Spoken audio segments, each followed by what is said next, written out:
Hi, Charlie here.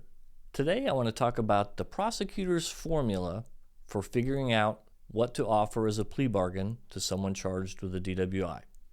Okay, the first thing they're going to look at is the blood alcohol content, if any. This is the number that they would see from the Intoxilyzer result, the breathalyzer, or a blood test result. The second thing they're going to look at is the video, okay? And the video is going to have you talking with the police officers and doing field sobriety tests, and so they'll sort of take a look at that and see if that lines up with the blood alcohol content number. The third thing they're going to look at is the reason for the stop, okay? Was there a collision? Was it just rolling through a stop sign, or was it driving the wrong way on the highway? The reason for the stop really affects the plea bargain offer. And the fourth thing is criminal history. If you have prior history that is alcohol related, that will definitely impact the plea bargain offer. If you have a lot of history, that can.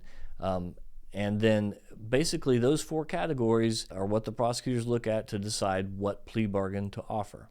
Okay, whether it's jail time, probation, deferred, a reduction, Class C ticket, diversion, like any of those possibilities are going to come from the prosecutors looking at those four major categories. And the two things that they're really looking for is how much evidence do they have of your guilt of this particular case, and does the evidence indicate that this could happen again in the future?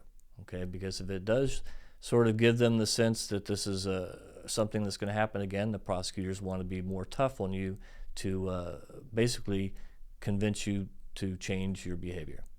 All right, I hope that helps you understand how the prosecutors look at DWI cases.